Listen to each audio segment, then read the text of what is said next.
Thank you for downloading our podcast, Therapist Talking Therapy. My name is Martin Weaver. And I'm Nicholas Rose. Being in a series of podcasts to not being in a series of podcasts. Yeah. Interesting word, transition, isn't it? Because we're transitioning every second. Well, yes. I mean, when are we not transitioning, you know? Becoming is a popular word that's been sort of made popular by therapy, hasn't it? And but yes, tend to think of transitions as sort of bigger events, but as in life events, kind of marriage or age rituals, or going from one school to another school to an apprenticeship perhaps, or college or university, or a job. Yes, and sort of having a start and an end, and yet, yes. What was it Hitchcock said when somebody asked him, there might have been Kubrick, I'm not quite sure which, about how do you create a story with a happy ending, or, you know, and I think what Hitchcock or Kubrick said, well, it just depends where you stop the story. Yes. And transitions are about chapters, markers, changes at least. We're about to go through another transition, I guess, out of COVID being locked down into the new normal, the old normal, something different. I was thinking about the felt experience of like a change when you were saying about chapters,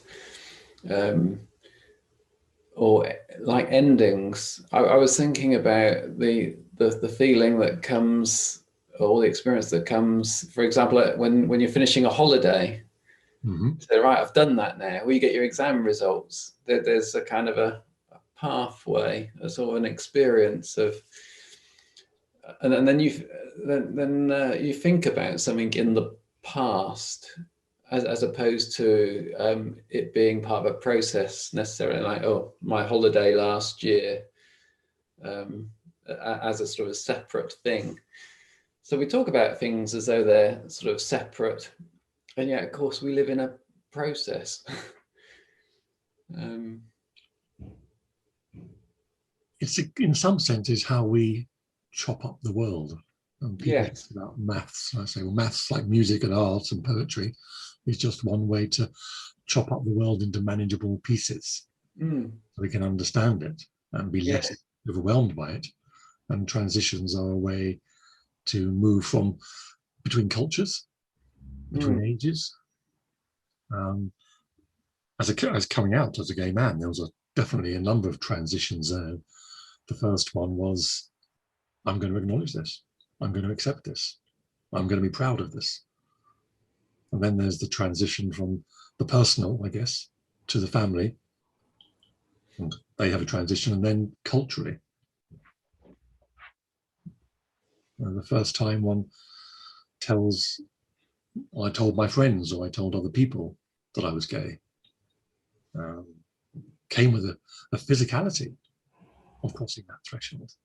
The recognition that something that couldn't be said, and that in 2 minutes time or 30 seconds time, once I've said this, the world will be different. Yes, we're always struggling to, not struggling, it sounds, but yes, always, what we are now, we won't necessarily be in a second's time. But the word transition, I was like, morning to afternoon, for example, that there's a kind of a marker, isn't there, midday. And yet to say that there's a transition from morning to afternoon also sounds right, as opposed to a move from one to another. I suppose in a sense it's the move is more of a physical thing, but a transition is more of a developmental thing. Say more, sorry? Well, I'm just thinking about we have this, again, we've chopped up the world to believe that actually morning and afternoon and days and weeks and months are ways of change. But actually, how many people think about that we're not physically in the same space? Not only is the Earth rotating, but the Earth is rotating around the sun, and the sun is moving as well. But that's too big. That's just too much. So therefore, we create smaller recognitions of transition. About, you were saying a minute ago, one changes and becomes different. And yet, as you said that, I thought, well, yes, but you have to recognize that it's still you. You know, it's not the you, unless perhaps in dementia is one of the most disturbing or discomforting situations where the transition gets dislocated and the person doesn't recognize the environment or the people or even themselves. And maybe that's a different state to be in. And we try to be in this smooth, the word dynamic comes to my mind. Continuous change. Well, just speaking, I'm thinking of awareness. That it's a transition into something. It's like, oh, it feels like the afternoon. Oh, it is the afternoon. Or I feel like a grown up. Oh, well, I'm, yeah. That question then of thresholds. At what point did you become a grown up, Nicholas? Yes, exactly. I'm not sure yet. I wouldn't say I was, or I was feeling such, but I was thinking about that kind of. I mean, one experience I can think of is when I left a job, took voluntary redundancy. And it had been some time coming, and it was a few months after I woke up one morning and I suddenly felt different. I thought, oh, I'm no longer, I just felt different. So it took a while somehow to become separated, so to transition away from being this employee who was waking up in the mornings, turning on the computer, checking the emails, looking at the bank statement once a month to see if the pay had gone in, and all the other kind of admin involved, to waking up morning thinking, oh, I'm no longer part of that. And yet, of course, I left on one date, but the feeling of having left was several months later. I think it was more dramatic for me, and therefore perhaps easier, because in 1997 the internet didn't really exist. So I was going to an office, to the health authority, on the Friday, and then on the Monday morning I woke up and thought, okay, so what now? There was no commute. It was a physical transition, if you like, from home to work. And then now it's from the bedroom down to the office. It has been for the last 20 odd years or so. So I've had to create some transitions. I used to call come 6 o'clock or whatever, shutting up shop, putting down the shutters and leaving this space to go into the living space, and making sure there was some kind of transition from one to the other. But it took a bit of time, as you're saying, to recognize that, to be aware that has taken place. Yes, it makes me think again about the what I said about going on a holiday, because yes, it's a very definite yes, it's very physical, isn't it? In that case, it's about breaking a kind of a physical habit almost. Getting into a different environment, getting a different perspective, a different culture, if you're lucky enough to be able to get away. When I was growing up in the 70s, people didn't get away very much, and then they began to. And then, of course, there's the whole leakage thing in that particular transition, because when you come back, you bring things with you. And so maybe the transition gets a bit less of all the threshold, the intensity of the change diminishes. And I have heard people complain about that, that all these cultures are now looking and feeling very similar. And we like to punctuate our lives, don't we, by events maybe that make us reflect on change. So birthdays, anniversaries, start of school, end of school, work anniversaries. New Year. New Year, yeah. And we all do it together, which is perhaps the only time, especially these days, as a country, apart from COVID, of course, where we all share, or the majority of us share the same event. Shared it, a shared transition. Do you remember 1999 to 2000? The millennium? Yes, I do. Yes, yes. All the build up to it. Yeah, that transition into the new century. And those people who said, well, actually, we don't transition until 2000, 2001, but that's a technical issue. So I wonder, as it is a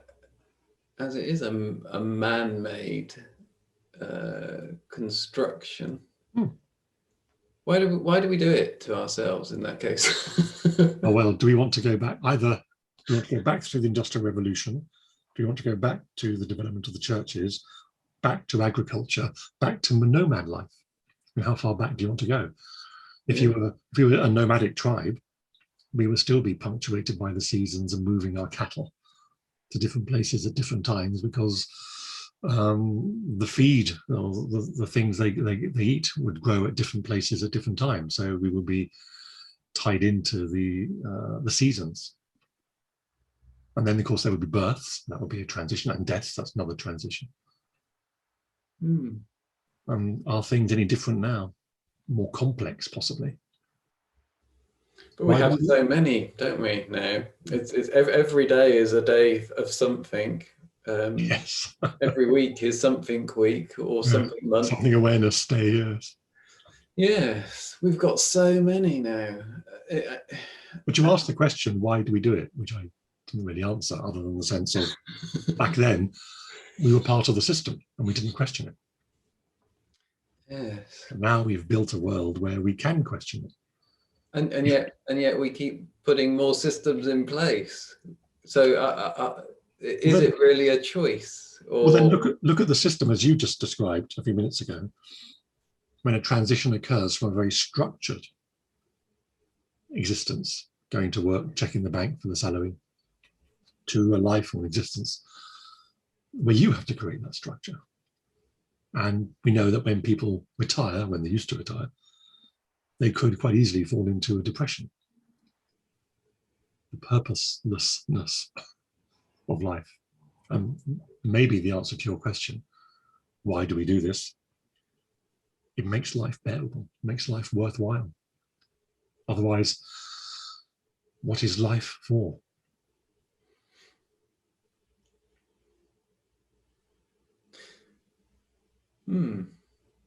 The human condition, that we can ponder on that. Yeah, what are we here for? Does it really matter that you and I have these conversations, that you and I see clients? And does it matter that, the politicians do what they do, and the artists do what they do, and the gardeners do what they do? I mean, does it matter? If we all just said, stop what we're doing, let's just do nothing. Well, certainly my day has already been improved by seeing you. Thank you very much. Don't get carried away. You don't know how low the bar is. I think we'll pass over that one. Yeah, we don't have time for that. But what you're saying is that there's a mood state that then is more comfortable and more pleasurable by meeting somebody. Hopefully. Yes, hopefully. Well, yes. We are social creatures. As I say that, the number of people that talk to me about not liking their birthdays, for example, or not liking these events, of these markers. But I joke myself, I love my birthdays. I joke about being 60, only because when I was a teenager, this seemed so old. And now here I am, I've got here. And I don't feel old. I don't feel like I've got a bus pass somewhere, I'm taking a pension, and just think, Those are transitions, but they're transitions to a state I don't feel as if I'm in. Mm. Why do we do it? Again, I think to give us meaning to life, progression. I remember when I was a teenager wanting to be an adult, to get away from being a teenager. Yeah, been there. But now you're an adult. Yeah, no comment. Well, I suppose I'm thinking about, yeah, the danger, isn't there, of you know, what is that? Is that about an avoidance, or is it a coping, or are they one and the same? Is it good? Is it bad? Does it matter? But I suppose I feel a bit sad thinking that I wanted to get away from parts of my teenage years, to transition into something else, as opposed to being able to be comfortable in that time and space, I suppose. Was it to get away from being a teenager, or was it to become more in control of your life, have more agency, have more choice? Yes, yeah. I suppose it wasn't in my thinking, oh, I don't want to be a teenager, but I didn't want to be experiencing life the way in which I was in the teenage years. And so the markers are, if we didn't have the markers, how would we know that change has occurred? Do we need to? That's one thing I'm thinking about, because I mean, certainly with the lockdown, when I think about relationship with time, how weeks kind of gone past, and can think, gosh, they went really quickly, and then go out for a day, and then that feels like you've been out for a month, been away for a month, and it's only been a day out. And I'm thinking, does that matter? What does it really matter? You said about the potential for kind of a lapsing into a depression, but I mean, I suppose I also think about how the potential of all of these different markers can bring pressure and stress, so that maybe we end up depressed through exhaustion, because there's so much to pay attention to, potentially. If you want to, if you a bit like social media, got to keep checking the feeds to make sure you don't miss anything. Can you actually take a month out? You think, oh, blimey, what? I don't know. I was in something there. Did I need to be in something? So, are we in an oppressive system of markers, which contain in some way, but maybe take us away from life as well in others? Well, I haven't said this, I don't think, for some time, but a very simplistic or simple level for me to answer your question of do we need to do this, these markers, is that I remember at primary school doing some work with amoeba. Remember amoeba, a single cell creature. Oh, right, yes, yeah. And so you look down the microscope and you see this bag of protoplasm with a nucleus in it. It extends pseudopodia, extends tentacles to grab stuff, and you have two bottles, and one's got a salt solution and one's got a sugar solution. And you drip in the salt solution, and the amoeba runs away from it, or moves away from it more accurately. And you put in the salt solution, and the amoeba moves towards it. And I'm thinking, that's the human condition. And we're continuously moving away from things that are uncomfortable towards things that are comfortable or pleasurable, and away from things that are painful. And you said, do we need to do it? Well, you said, seeing me made your day more pleasurable. So now then, Nicholas, was that a conscious choice that you made, or are you just simply a victim to your biochemistry, that the oxytocin begins to flow, that you interpret that as feeling good? So you want to have it again. So we'll arrange to meet again. And we already start setting up arrangements, organization, transitions, because ultimately they give us pleasure. I think, as we're talking about sort of an existential anxiety, maybe a kind of that because we're given sort of a consciousness that is like a call to action in a way. We have energy, and so to just sit is difficult unless you're meditating, and then of course that's an active kind of sitting. So that maybe is tolerable. So there's something about anxiety that potentially arises if we aren't doing something with ourselves. It's almost as though we're not able to just not do something with ourselves. Maybe that's why often kind of horror movies and things depict the potential for being stuck in a position of being trapped somehow, not being able to have agency. And yet, of course, one of the experiences that many people have talked about with the pandemic is some relief from being told to stay home. Not everyone, of course, it's completely mixed, but some people have said, it's been really good to stay home. I did really enjoy the first lockdown for the month or whatever. Enjoy it. I mean, it's a bit difficult to say enjoy it, but you're kind of reflecting back on it and thinking, actually, it was, kind of created. There was a new space to create a new structure.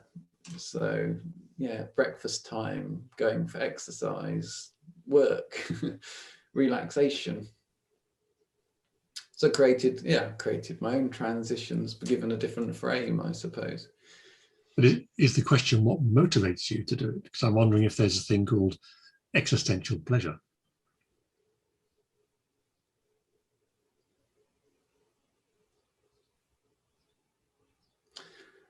What's suddenly occurring to me now is a therapy session.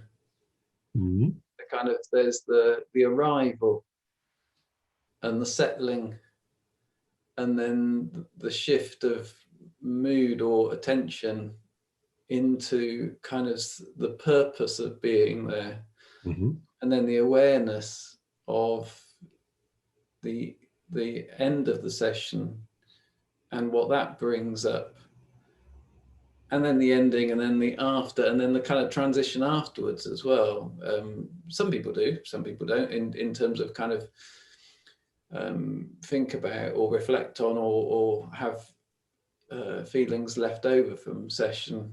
So as I'm thinking about transition in and out of session, for example, how that's kind of a small kind of, it's almost like a small life in a way. Did you ever look forward to your therapy or supervision sessions? It depended. Wanting them. It depended. Sometimes yes, and sometimes no.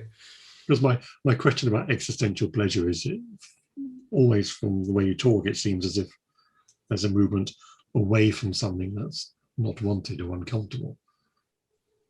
And my thought is, well, actually, what about a move towards the transition that is desirable, that is pleasurable, anticipated? So the motivation, why do we do this? What motivates us to want to have all these transitions throughout the day, the month, the year, throughout our lives? And is it that the transition towards summer, because it's pleasurable, we stick with winter and we survive through winter because we know that summer's coming? We survive perhaps through supervision, through therapy, because we know, or we believe, or we hope maybe, that we're going to transition into a better place. And I guess that's it, isn't it? It's about experiences. So hopefully, as a child, you would have had nice birthdays, and then that kind of thinks, oh, good birthday. I like birthdays. But if you didn't have good birthdays, then maybe you don't want to think about them. And the same with therapy sessions or supervision sessions. Yes. So about experience. Of course, I mean, we need to schedule things, otherwise we wouldn't be able to kind of have a therapy session or a supervision session. You'd be there on your own, you know. You need to coordinate with others. We're in the world of others, so we do need markers to be able to come together over projects and things. But that still raises the question of your very first question of, do we need to, or why do we bother? What is it that motivates us to do that, rather than thinking, it's rather nice here, I'll just stay here?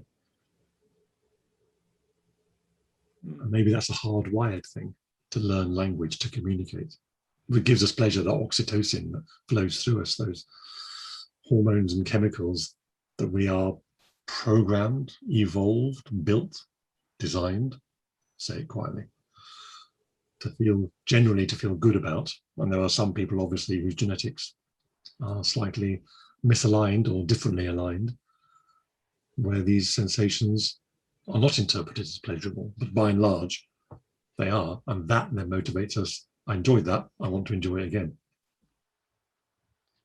Yeah, it's an existential given, isn't it? Being in the world with others, and that we are social beings. So, although Sartre talked about hell being others, or hell is others, something like that. That it's not that we can choose not to be in the world with others. And when you use the word existential, then what do you mean? Well, from the kind of human experience Of existence.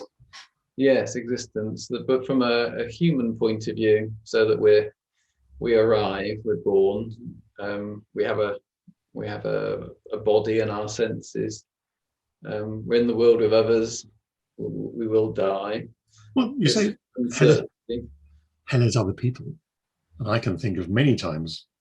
It wasn't a statement of fact, but a kind of a proposition, a possibility. I told you, it's nice to see you today.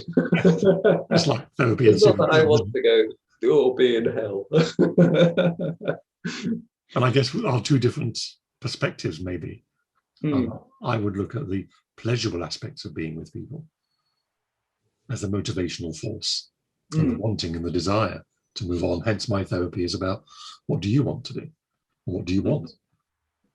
How have you achieved things in the past? How can you build upon success? How can you see other people's success? How can you organize and influence your own physiology and psychology so that you will do things that fit your ethics and your morals? And in doing so, that's an aspect of being pleasurable. Whereas I get the sense from the sort of existential world that it's about, the abyss is behind you, don't stare into it, because it'll be there. No. I think.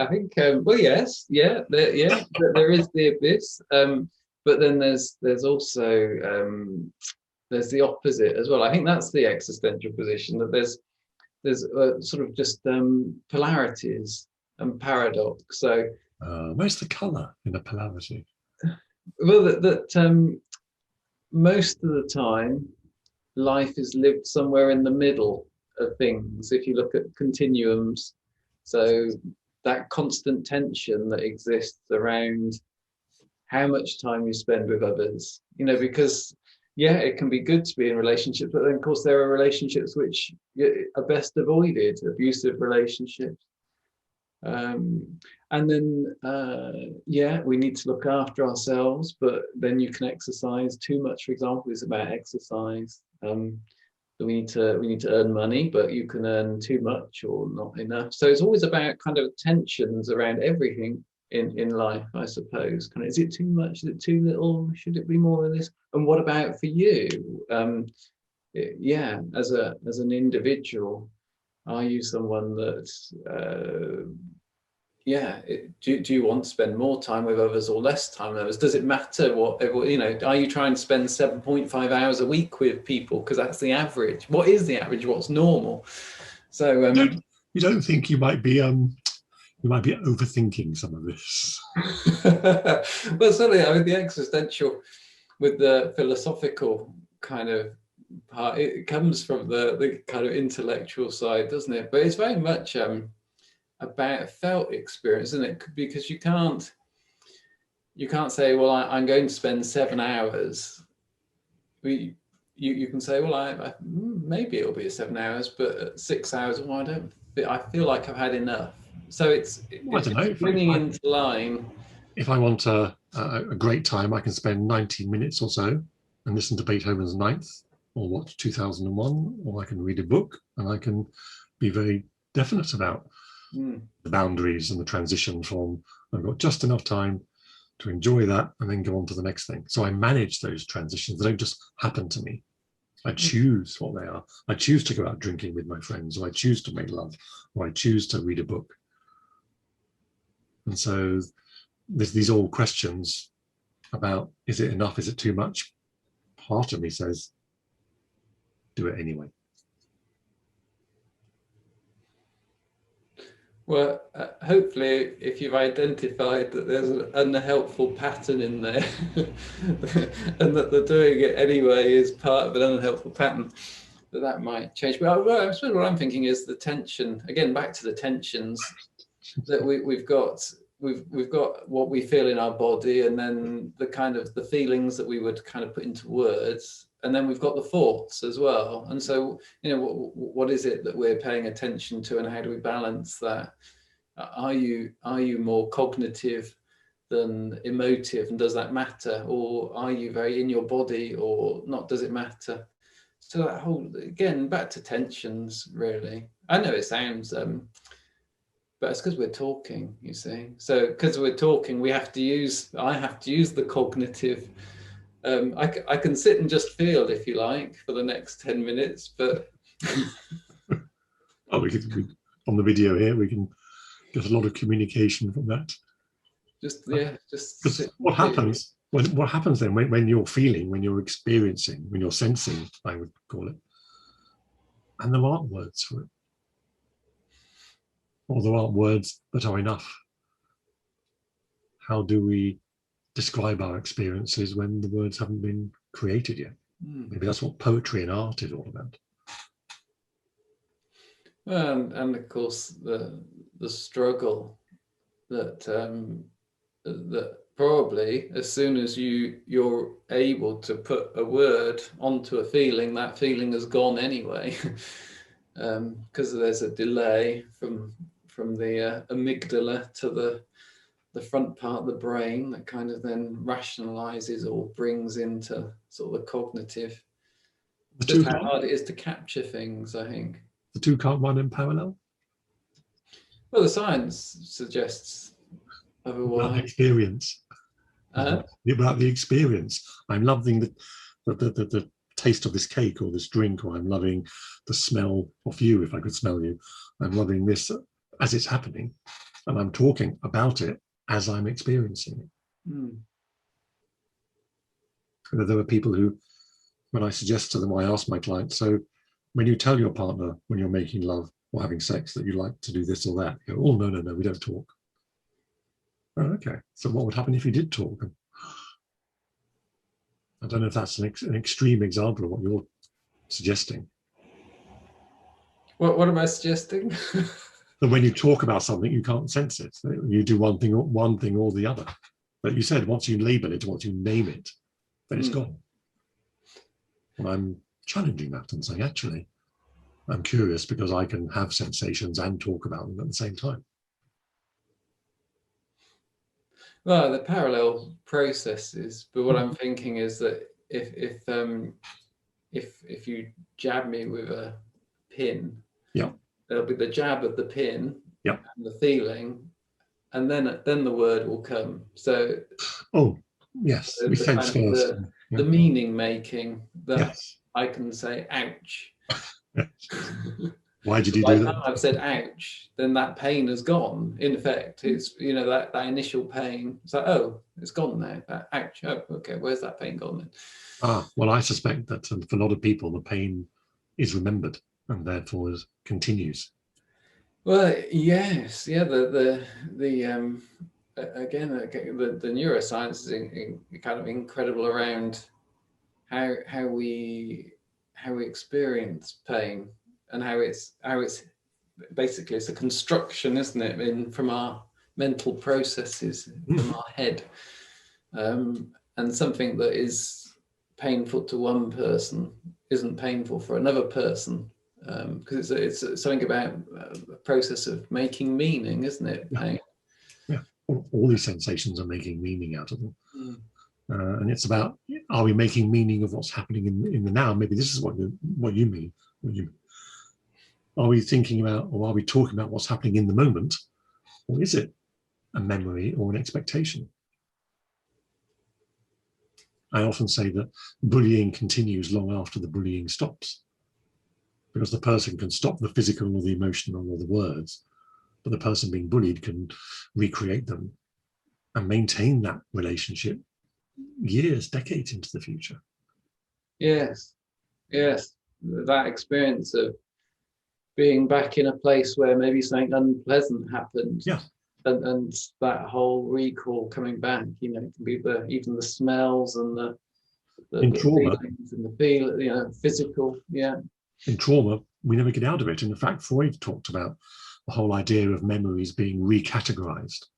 But every time we remember something, it's represented back to us in our minds, and then is open for change. And neuroscience suggests that's possible. The qualities of that memory, its intensity, the size, the shape, the location. And Freud actually said in a letter in 1876 that he thought his psychoneuroses were created because the memories weren't updated. The memories were stalled, and that's flashbacks, that's trauma.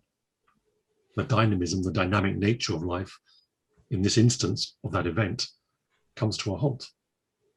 And if we don't have transitions, then we're perpetually held in trauma in a negative state. But I guess if you then go on to addictions, you're kind of held in a pleasurable state without any movement. Yeah. Both of those are unhealthy. And so we need transition so that we come out of pleasurable states and we come out of traumatic states, as well as going into traumatic states and pleasurable states. So we know there's a dynamic change. We know there's movement. And that's why we do it. Otherwise, what is life? We're stoned. And therapy being about transition. And encouraging the transition. Yes, I mean, transition will occur during the therapy session, whether or not it's, it's because it's inevitable that something will happen. But how the process of therapy or the frame of therapy can facilitate and assist helpful transition, kind of a purposeful transition.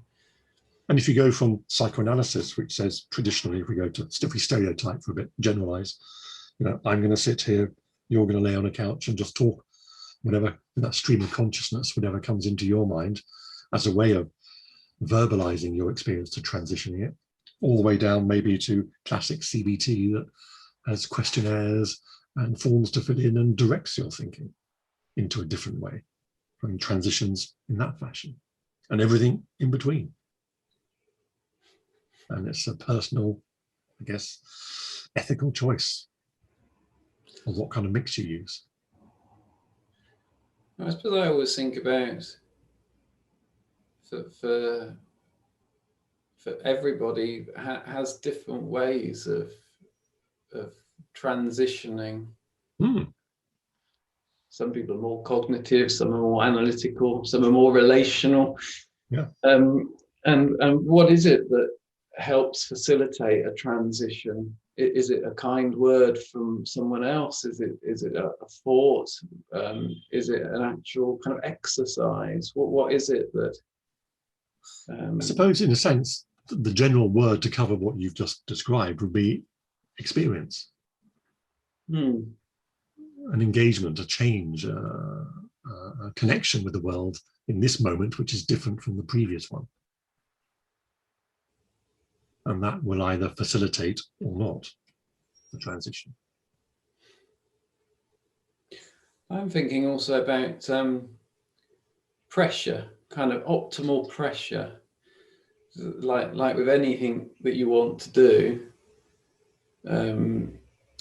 if you put too much pressure on it, it's likely to go badly or not enough, and it may not work. And so therapy is kind of like putting optimal pressure, isn't it, on kind of what's required. And that changes. The optimal pressure in the first session is going to be different, more or less, than the optimal pressure in the second, third, fourth, or 20th or 100th session. Yeah, and the source of many traumas, of course, I guess, are about something that's been shocking. So, for example, an accident, say on a car accident or something, and then kind of what's then required to get back in a car, is kind of a sort of, as you were talking about earlier, kind of an experience, a different experience, a sort of chosen experience, and one that is a positive one. So we can change from being someone that won't go in a car to somebody that does. So all the anxiety treatment about facing the thing that we fear, but doing it in such a way as to gently kind of allow a transition. Or a different kind of transition, rather than a fight or flight, paralyzed one of agency, allows choice. Yeah. And allows that recognition if a transition is going to occur, rather than the world doing things to me, I'm going to do something. Agency. Yeah. And that's because when you were speaking earlier about sort of the positive aspects of things as opposed to the abyss, I suppose I think about looking forwards and looking back and thinking, okay, well, this is where in the middle here is the kind of, so about choice, that if you know the kind of the two ends, you can say, well, are you going to be someone that is always chosen, or someone that always chooses, or are you going to mix the two up? Yeah. That there are these different ways of, but to see how different it can be is to be able to choose what may feel right, I suppose. And do you think in your life, I would guess certainly in my life, the ability to make choices has increased? Yes. The number of choices, yes and no, depending on the context. Overall, I would say I have more agency now than I had maybe 20 years ago, 50 years ago, certainly as a child. And that is great.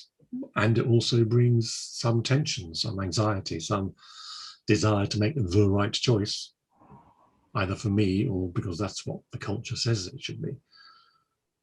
I'm not being paralyzed by that, like the metaphor of the donkey caught between two bales of hay and starving to death because the donkey can't choose between which bale of hay is more nutritious or more desirable. So we have to take a risk. Do you think the choices that you're making now are greater or lesser, or more pleasurable or less pleasurable, or more risky or less risky? I used to be better at making bad choices. Okay. If that makes sense. Well, it makes perfect sense. I used to be better at making bad choices. Of all the different ways I could say something, that's what came to mind. I used to be better at making bad choices. Yeah. And linguistically, I used to be better, so I'm better now at making good. I used to be better at making bad choices. So I was not very good at making good choices. And now I am good at making good choices. I'm not as bad at making good choices. Yeah. Double negatives all coming. Yeah. I'm not as bad at making good choices. What I have noticed is I am slower. I remember the first time I came across a therapy training, and I thought, gosh, it takes people a long time to say how they are. Whereas I was used to say, yeah, fine, thank you. Yeah, I'm okay. And nowadays I'll say, oh, how much time have you got? Because I'll have to go from this end to that end and then somewhere in the middle and then that end and this end. And then, okay, well, that took a while, but yeah, that's how I am. When I worked in the NHS, I worked in public health, and the director of public health phoned me up to do something. And he started off as the English do.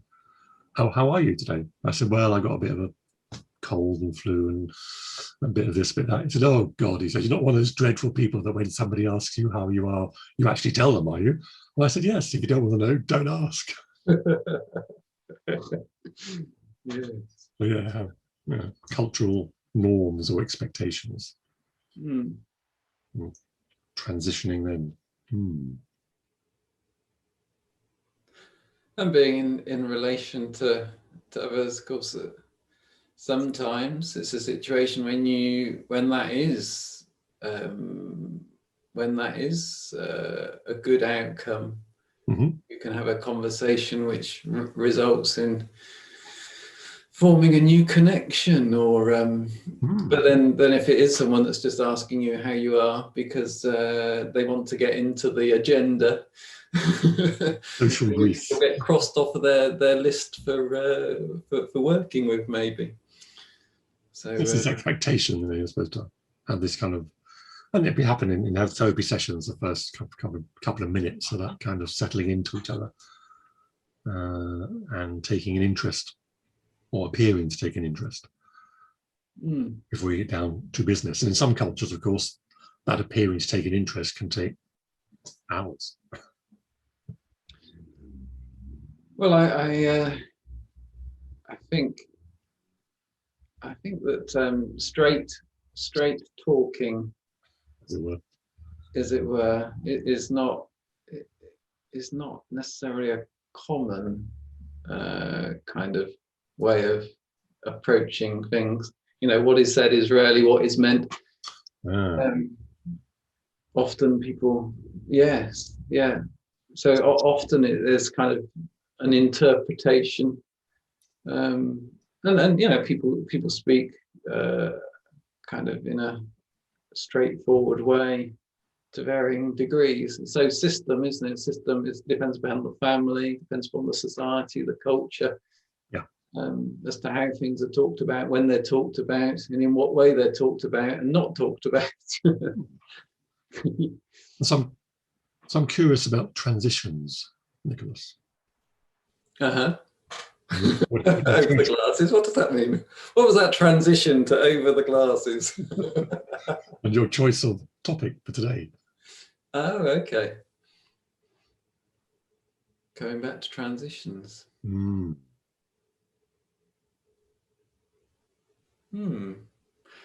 Transitions, connection. I mean, that's what I was thinking about there is, yeah, my hope for therapy is about a transition into greater sense of connection with oneself and the world, which is a felt experience. Yes, and when we've talked about doing these podcasts, I think I've said that for me, because I'm very much, I love doing therapy and talking to someone about how they are, but talking about therapy, I struggle with. I hadn't noticed. Sorry? I hadn't noticed. You may find it uncomfortable, and you have said that on occasions. Yeah. Yes. Yeah. I like doing therapy. And not so much talking about therapy. Yes. Yes.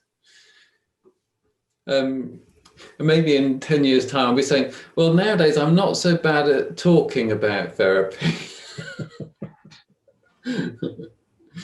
But yeah. But of course, I think there is such a need for people to understand or be able to connect with it, because it is so helpful for so. Yeah, I mean, but it's a lived experience, isn't it? I think that's the thing, that talking about it for me is more difficult than the lived experience of it. And although you said about me being quite cognitive, oddly enough, I think that's not the case in a way. Yeah, this is a cognitive context, isn't it? Yes. Pulling you into your, or out of your comfort zone into your discomfort zone. Yes. In relative terms. Yeah. Yeah. The swan analogy. My little paddles are going very fast underneath the surface, but maybe on the surface I don't necessarily look like I'm. I wonder how you would look if you were to demonstrate what's going on beneath the surface, above the surface. That made me laugh, because I just imagined myself as a swan, upside down with my little legs flapping around, and people saying, "Oh, look at that swan! That's peculiar." He's not going to last very long, is he? Yeah. Do you feel being swamped by talking about therapy? Being drowned? I just find myself wanting to retreat back into doing it. Like, get me back in the room. And so what does that mean for us in talking about therapy? A pause, at least, if not an ending. Yes, it's been a transition in some ways, because I think I am speaking more easily than when we first started. But yeah, kind of thinking, well, for me, feels enough. A transition. A transition. Although I will miss the punctuation of our creating these sessions. Maybe we need to do it in a different format. A different punctuation. Yeah. So if you're pausing or stopping these podcasts, then that leaves me to transition into something different. And where are you with that? What are you feeling at the moment? I don't know. Do I want to find someone to replace Nicholas, or at least have somebody else in your role, as it were? Or do I want to have different people in for each podcast and do it that way? So that's what I'm mulling over in my mind. What do I want to do next? How do I want to transition to a different style? Slightly different content, perhaps. Certainly a different relationship. Different relationships. I don't know. I shall have to sit with it a bit longer, I think. Not certain yet. Not certain yet. And how has it been for you? Great. These conversations are bringing out a lot of the activities and thoughts that are there, but in the unconscious mind, and bringing them out and having the chance to chew them over a bit from a different perspective, and to be challenged by you, and to be curious about your, as I would call it, your kind of model of the world, and how we engage with our clients in these different perspectives, and find new things and new ways, and actually confirm some of the existing ways that work. Have some confirmation that actually, yeah, that's fairly normal, and that works really well. And that's yeah, that seems like a really good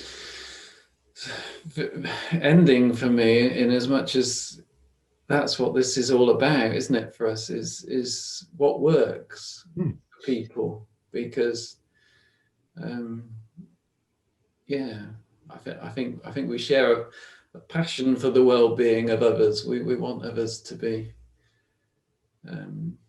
experiencing life in the best possible way, and that's what this therapy thing is all about. Is but attending to someone else to help them in their project of life, or however you might class it. But even though we talk about things in different ways, at the root of it is the same desire, isn't it?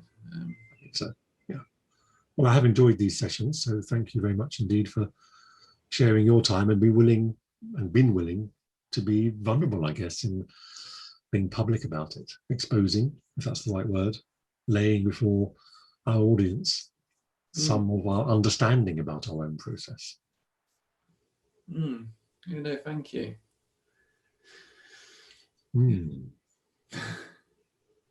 I wonder what comes next. Watch this space. Yeah, watch this space. There will be an announcement in the not too distant future.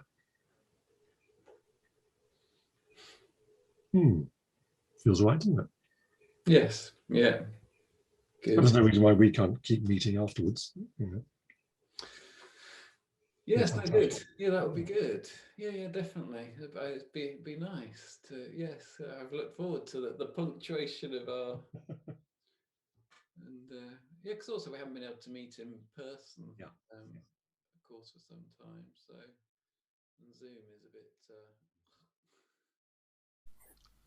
Thank you for downloading our podcast, Therapist Talking Therapy. As you have just heard, this is the last podcast that Nicholas and I will be doing together. However, in the future, I will be joined by a variety of other therapists and people involved in the field of mental health to talk over the topics and issues that we believe are both interesting and relevant. Thank you for your company over the past 13 or so podcasts. I look forward to your company again when my podcast returns with a new sound and feel and with new voices and topics. In the meantime, do keep safe and look after yourself and those you love.